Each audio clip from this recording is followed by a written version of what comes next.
अस्सलाम वालेकुम friends and welcome back to another video. आज हमारा इंग्लिश अल्फ़ाबेट्स की करेक्ट प्रोनाउंसिएशन का 5th लेक्चर है। फर्स्ट 2 वीडियोस में हम लोगों ने वॉवल्स को कवर किया था।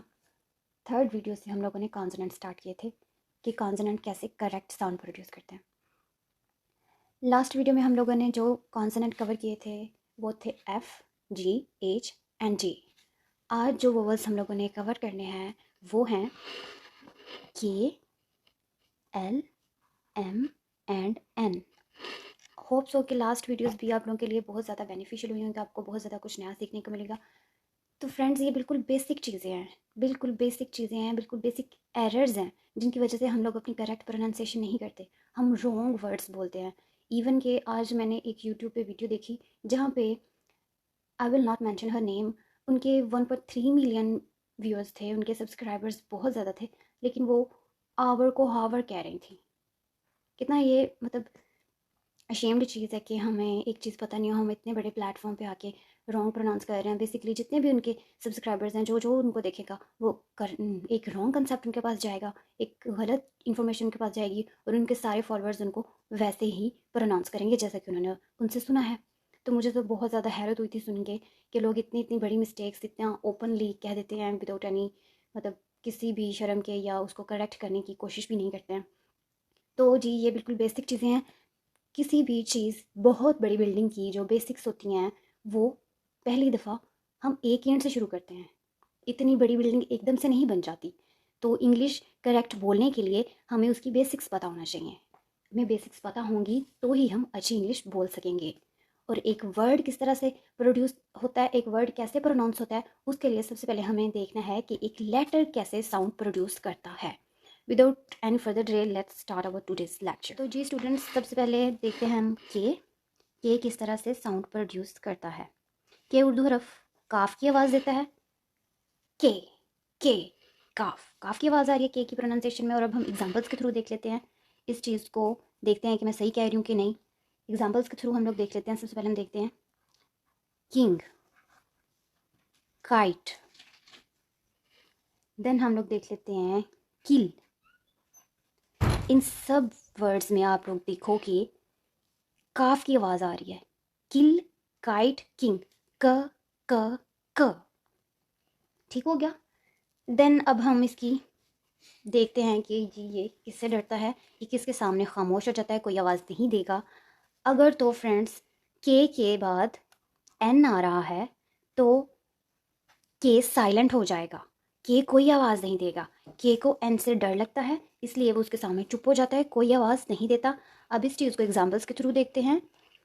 जैसा कि है नॉक, के साइलेंट हो गया, वर्ड इधर से शुरू हो रहा है, इधर से प्रोनाउंस होना शुरू हो रहा है। लिखा इतना ही जाएगा लेकिन बोला नॉक जाएगा। ये ऐसे आप लोगों ने राइट हर हाल में करना है, लेकिन स्पीक इतना करना है, इतनी मेहरबानी करिएगा आप लोग कि रोंग बोलने से बेहतर है आप लोग कुछ भी नहीं बोलो। नॉक हो गया। देन हम लोग देख लेते हैं नाइफ। आप लोग नाइफ को नाइफ बोलते हो के नाइफ बोलते हो? अगर तो के नाइफ बोलते हो तो फ्रेंड्स आप गलत बोलते आ रहे हो। के साइलेंट हो जाएगा एन के पहले, तो नाइफ इधर से शुरू हो रहा है। अब एक और चीज़ देख लें आप लोग। अगर के और एच एक साथ आ रहे हैं, के और एच एक साथ आ रहे हैं, तो वो उर्दू हरफ खे की आवाज़ देंगे। खे की आवाज़ देंगे जब वो के और एच एक साथ आ रहे हैं। फॉर एग्जाम्पल हम लोग देख लेते हैं खान। खान है ये, आप लोगों ने उर्दू में भी लिखा हुआ देखा होगा खान भी ओबियसली। तो देखते हैं जी, खान है ये। देख लेते हैं खलीफा। ख नहीं है ये, काफ की आवाज़ नहीं आएगी, खे की आएगी। खलीफा, खान। ठीक हो गया। होप सो क्या आप लोगों को के सारी कंडीशंस पता चल गई होंगी और अब आप लोग इसको अच्छे से प्रोनाउंस करोगे, कोई मिस्टेक नहीं करोगे। और अब आप लोग देख लो, जज कर लो कि आप लोग कौन कौन सा वर्ड कैसे बोलते थे के से रिलेटेड। ऑलराइट स्टूडेंट्स, अब हम देख लेते हैं के बाद आता है एल। एल किधर स्टैंड करता है according to its pronunciation. L Urdu हरफ लाम की आवाज़ देता है। ल, एल, ल। अब एग्जाम्पल्स के थ्रू इसको कंफर्म करते हैं। LEMON, lemon.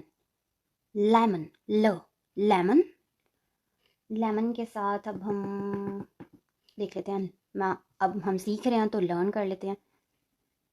Learn, lemon, learn, ल, ला लेमन, ला लर्न। ठीक हो गया। होप तो कि ये चीज़ें भी आप लोगों को समझ आ गई होगी।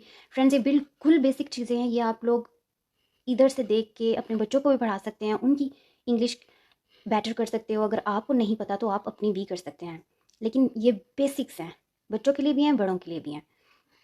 लेकिन एल का एरिया देख लेते हैं हम, एल की कंडीशन देख लेते हैं कि अगर एल के बाद एफ आ रहा है, एल एफ इकट्ठा आ रहा है, एल एम इकट्ठा आ रहा है, एल के एक साथ आ रहा है, तो जी एल साइलेंट हो जाएगा, एल कोई आवाज़ नहीं देगा। अगर किसी वर्ड के एल के बाद एफ आ रहा है, एल के बाद एम आ रहा है, और अगर किसी वर्ड में एल के बाद के आ रहा है, तो इन सब में एल कट जाएगा और वॉइस आएगी एफ की, एम की एंड के की। ठीक हो गया। अब एग्जांपल्स में देख लेते हैं कि एल एफ का सबसे पहले देखते हैं। हाफ, ये हाफ है, हाफ तो नहीं है ना, हाफ है ना, हम हाफ ही बोलते हैं ना। इसका हाफ मुझे दे दो, इसका हाफ कर दो, हाफ तो नहीं बोलते हैं ना। देन एल और एम का देख लेते हैं। काम, आप लोग काम बोलते हो या काल्म बोलते हो? ऑब्वियसली फ्रेंड्स, आप लोग काम बोलते हो। काम हो जाओ, चुप हो जाओ, कोई बात नहीं है, काम हो जाओ। अगर तो आप लोग काल्म बोल रहे हो या हाफ बोल रहे हो तो आप लोग बिल्कुल गलत बोल रहे हो। देन एल के देख लेते हैं। टाक, एल कट गया और टाक हो गया वर्ड, टाक। तो जी ये थी कुछ एल की टर्म्स एंड कंडीशंस के जब एल के साथ एफ, या मतलब कब वो अपनी वॉइस बंद कर देगा और बेसिकली वो कौन सी आवाज़ देता है। होप्स सो कि ये चीज़ भी आप लोगों को बिल्कुल सही से समझ आ गई होगी। तो जी स्टूडेंट्स, होप्स सो कि आपको एल का कंसेप्ट समझ आ गया होगा। एल के बाद आता है एम, तो अब हम एम का ऑपरेशन करते हैं जी। ये किस तरह से क्या है? एम का ऑपरेशन बिल्कुल छोटा सा है, ये ज़्यादा टाइम नहीं लेगा हमारा। एम बेसिकली आवाज़ देता है मीम की, मीम, म एम मीम की आवाज़ देता है। अब देख लेते हैं कैसे। मेरे हाथ में ये मार्कर है तो मार्कर ही देख लेते हैं। मार्कर, म मार्कर। देन देख लेते हैं मदर, मैन। इन सब चीज़ों में फ्रेंड्स आप लोग देख सकते हो, इन सब वर्ड्स में एम मीम की आवाज़ कॉमन है, मीम की आवाज़ विजिबल है, तो एम देता है आवाज़ मीम की। ठीक हो गया। देन एम के बाद हम लोग देख लेते हैं एन। एन जी आवाज़ देता है नून की, नून की आवाज़ देता है एन। वो किस तरह से? वो इस तरह से जैसा कि हो गया nib, night, nation, nib night nation, न न न। ये आवाज़ आप लोगों को समझ आ गई सही से कि नून, ओ सॉरी, एन नून की आवाज़ देगा और इन सब वर्ड्स में नून की आवाज़ कॉमन है। तो स्टूडेंट्स, ये वर्ड्स आई में मैंने आपको बताया था कि आई जब मिड में आता है तो कैसी साउंड प्रोड्यूस करता है, वॉवल्स मैंने बताया था आपको। और ये मैंने कल आप लोगों को करवाया है कि जब जी और एच आ जाता है इन सम केसेस तो वो साइलेंट हो जाता है, और वो कट गया जी और एच तो अब बन गया नाइट। और सम केसेस में वो जी और एच अगर इकट्ठा आ जाए तो एफ की आवाज़ देता है। इधर आप लोगों ने देखना है कि नेशन में शीन की आवाज़ आ रही है, ये टी के ऑपरेशन में हम भी देखेंगे।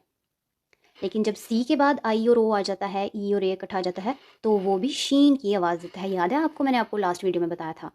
होप तो क्या आप लोग को याद होगा। तो जी स्टूडेंट्स, अब हम स्पेसिफिकेशन देख लेते हैं एन की, कि एन कैसे दूसरों से डिफरेंट होता है, कब अपनी आवाज़ चेंज कर लेता है, कब चुप हो जाता है। तो जी देखते हैं, एन को डर लगता है एम से, एन को डर लगता है एम से, और जब एम आ जाए तो एन कट जाता है। एन की कोई आवाज़ नहीं आती, एन बिल्कुल साइलेंट, खामोश, एकदम चुप हो जाता है जब एम आ जाए इसके साथ। ये एम को पसंद नहीं करता, ये नहीं चाहता कि एम इसके साथ आए, लिहाजा वो इतना जलस होता है, इतना जल जाता है कि वो चुप हो जाता है, कोई भी आवाज़ नहीं देता, कोई भी साउंड नहीं देता, कोई भी रिमार्क्स नहीं देता, बिल्कुल चुप हो जाता है। अब एग्जांपल्स के थ्रू इनको समझ लेते हैं। जैसा कि एग्जांपल है, सॉरी, सॉलमली। सॉलमनली तो नहीं है ना ये, सॉलमली। अगर आप लोगों को इस वर्ड में कन्फ्यूजन थी इससे पहले, तो अपनी कन्फ्यूजन देख लीजिए, इसको करेक्ट कर लीजिए। ये सॉलमली है, सॉलमनली नहीं है ये ठीक है। आप लोगों ने करेक्ट प्रोनाउंसिएशन करनी है। और मेरे लेक्चर्स लेने के बाद तो आप लोग कभी भी रॉन्ग वर्ड, रॉन्ग अल्फ़ाबेट कभी भी प्रोनाउंस नहीं कर सकोगे इंशाल्लाह ताला। देन हम एक और एग्जांपल देख लेते हैं। कॉलम, इधर भी एन साइलेंट हो जाएगा और हो जाएगा COLUM, कॉलम। Column, solemnly. और एक और एग्जांपल देख लेते हैं, डैम। डैमन तो नहीं ना आप लोग बोलते, ऑब्वियसली डैम, डैम ही हम कहते हैं ना, एन की आवाज़ नहीं आएगी। तो एन के इस रूल को आप लोगों ने याद कर लेना है, इसको अपने माइंड में बिठा लेना है और प्रैक्टिस करनी है ज़्यादा से ज़्यादा वर्ड्स की, ज़्यादा से ज़्यादा प्रोनाउंस करके, ताकि आप लोगों को प्रैक्टिस हो जाए सही बोलने में। स्टूडेंट्स, तो ये था आज का हमारा लेक्चर, बहुत शॉर्ट, बहुत इन्फॉर्मेटिव, बहुत ईजी लेक्चर था आज का हमारा। होप्स हो कि आपको ये सारी चीज़ें याद रहें, आप लोग इसकी प्रैक्टिस कर सको और ज़्यादा से ज़्यादा करेक्ट प्रोनाउंस कर सको। बिल्कुल फ्रेंड्स, ये बेसिक चीज़ें हैं और अगर आपको इन बेसिक चीज़ों में इन्फॉर्मेशन मिल रही है, आपको नई चीज़ें जानने को मिल रही हैं, तो आप लोग चैनल को सब्सक्राइब कर सकते हो मज़ीद ऐसी इन्फॉर्मेटिव वीडियोज़ के लिए। तो जी, मिलते हैं नेक्स्ट वीडियो में, अपना ढेर सारा ख्याल रखिएगा। Thanks for watching, see you.